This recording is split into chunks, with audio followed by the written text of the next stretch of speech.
Assalomu alaykum, hurmatli talabalar. Bugun siz bilan texnologiya ta'limi nazariyasi va metodikasi fanidan boshlang'ich ta'limda mehnat tarbiyasi va kasb hunar ta'limi metodologiyasi mavzusi haqida suhbatlashamiz.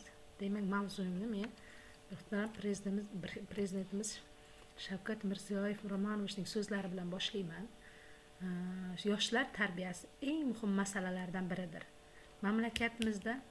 Mamlakatimizda yosh avlod ta'lim tarbiyasiga alohida e'tibor qaratilmoqda.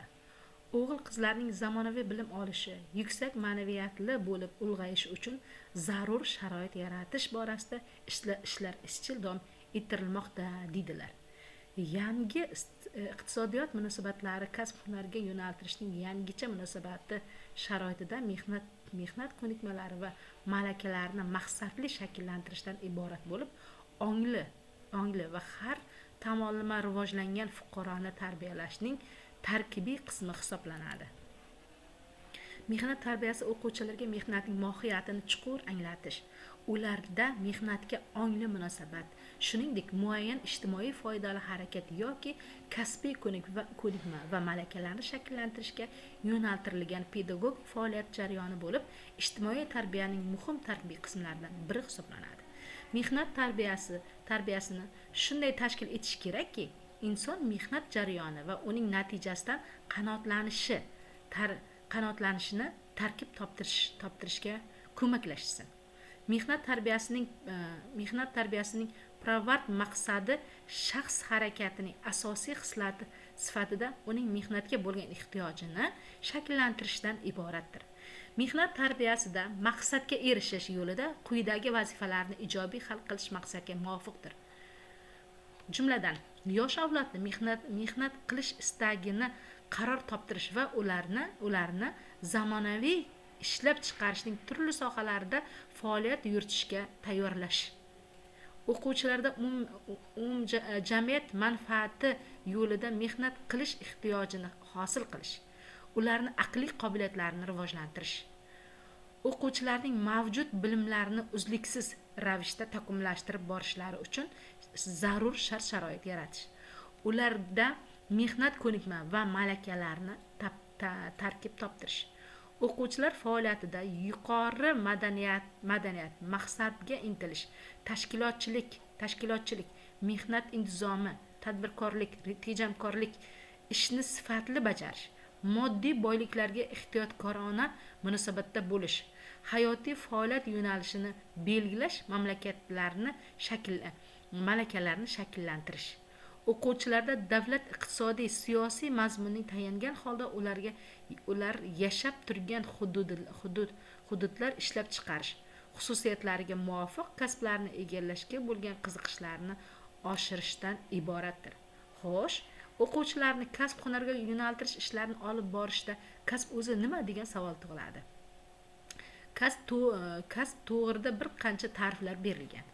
Misol uchun, kasb bu inson ma'lum bir talab qo'yuvchi faoliyat turidir deb aytsak, yana bir jihatdan kasb inson jamiyat tomonidan tan olinishidir. Ya'ni kasb tiriklik va tirikchilik manbai bo'lib hisoblanadi. O'qituvchi pedagog o'rta va oliy ta'lim tizimi xodimi bo'lib, o'quvchi va talabalarni o'qitish bilan shug'ullanadi.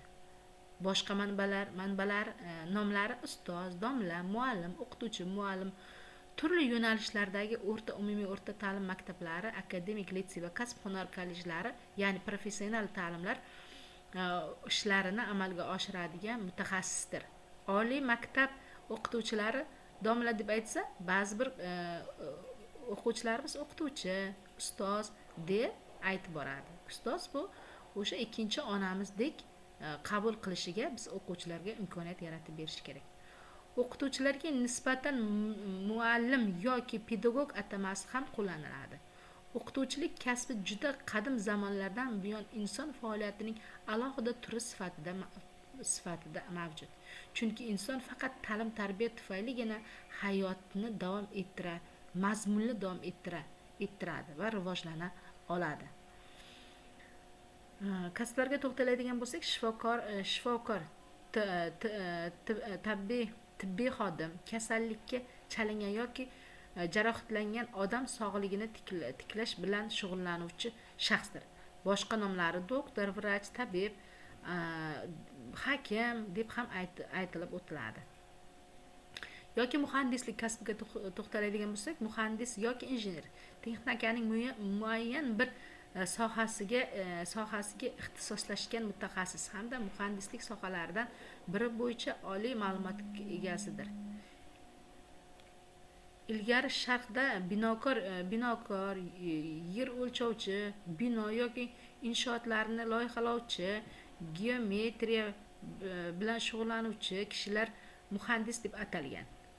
Bag'dod, Damashq, Buxoro, Xiva, Samarqand, Toshkent, Qo'qon va boshqa shaharlarda hozirgacha saqlanib qolgan qadimiy bino va inshootlar qurilishida foydalangan murakkab geometrik shakllar, arklar, gumbazlar, qubbalar, jumladan sug'orish va suv chiqarish inshootlari ham muhandislik kasbi yo'nalishi tomonidan barpo etilgan.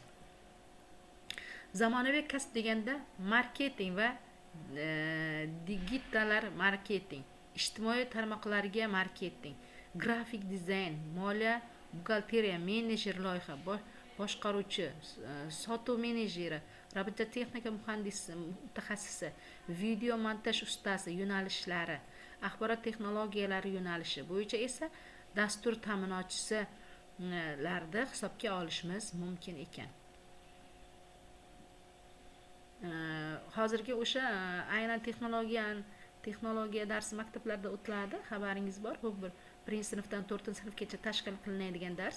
1-sinfdan to 4-sinfgacha bo'lgan jarayonda boshlang'ich sinf o'quvchilari jami 135 soat dars o'tiladi.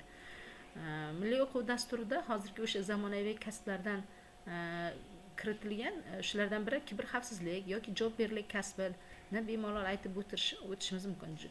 Kiberxavfsizlik bo'yicha mutaxassis u kompyuter tizimini xavfsizligini sinovdan o'tkazishga ixtisoslashgan mutaxassisdir. Biznes talabiga binoan IT infratuzilmalarni zaifliklarini topadi.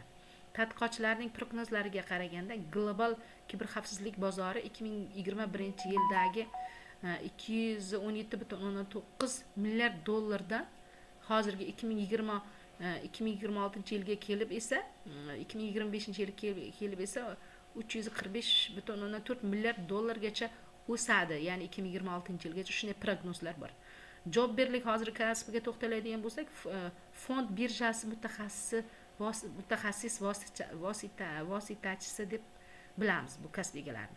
Asosiy vazifalari aksiyalarni sotib olish yoki sotish, o'z hisobidan yoki brokerdan farqli o'laroq. Bu kasblarni biz bemalol o'sha zamonaviy kasblar sarasiga qo'shishimiz mumkin. O'z o'quvchilarni o'sha kasbga yo'naltirishning asosiy bosqichlari quyidagilar. Ya'ni bular 4 bosqichga bo'lib olishimiz mumkin. Birinchi maktabgacha ta'lim yoshdagi o'quvchilar birinchi bosqichi, ikkinchi bosqichi boshlang'ich kichik yoshdagi o'quvchilar, ya'ni 1 va 4-sinflar qamrab oladi.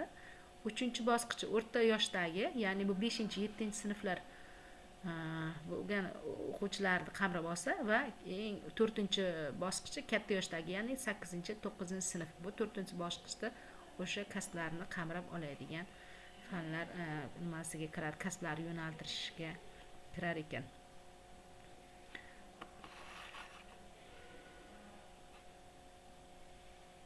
Bugunga o'sha qisqacha darsimizning mavzusi shundan iborat. Yana keyinroq batafsil ma'lumotni keyingi darslarda yana berib o'tamiz sizlarga. E'tiboringiz uchun rahmat. Qanday bo'ldi? Yaxshi. Ko'p tutilib qoldim lekin.